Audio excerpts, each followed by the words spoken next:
રાજ્યમાં હવામાન વિભાગની આગાહીને પગલે રાજ્યભરમાં ગયા સપ્તાહે કમોસમી વરસાદ જોવા મળ્યો. જોકે કમોસમી વરસાદમાં સૌથી વધુ નુકસાન ફળોના બગીચાઓ ધરાવતા ખેડૂતોને થયું છે. વિશ્વભરમાં એલ્ફાન્ઝો એટલે કે હાફૂસ કેરી માટે પ્રખ્યાત વલસાડમાં કમોસમી વરસાદે ભારે વિનાશ વેર્યો છે.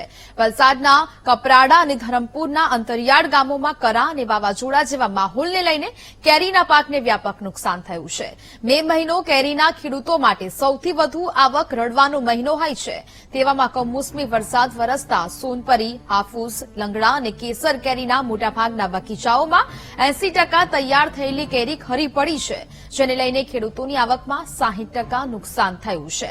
વલસાડના કપરાડામાં બાગાયત વિભાગે સર્વે કરીને 11 ગામોના 99 ખેડૂતોને નુકસાન થયાની માહિતી સરકારને સોંપી છે.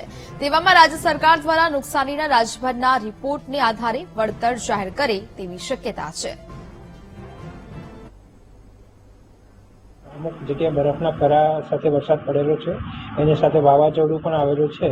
તો આપણા વલસાડ જિલ્લાની જે ધરમપુર અને કપરાડાના અંતરિયાળ ગામો જે છે, જે આપણી ડુંગરાળ પ્રદેશમાં આવેલા છે, એમાં જે આપણો અત્યારે હાલમાં આંબાનો પાક ઉભો છે એમાં નુકસાન થયેલું હતું અને પ્રાથમિક સર્વે એમાં કરેલો હતો અને એને વિગતવાર સર્વે માટે ખેતી અને બાગાયતની 6 ટીમોને કામગીરી સોંપવામાં આવેલી હતી અને એમાં ધરમપુર તાલુકાના 7 ગામો અને કપરાડા તાલુકાના 5 ગામો જ્યાં નુકસાનીનો સર્વેની વિગત મળેલી છે. તે મુજબ કુલે લગભગ 45 હેક્ટર જેટલા વિસ્તારમાં નુકસાન થયેલ છે. એમાં 99 જેટલા ખેડૂતો અસરગ્રસ્ત છે.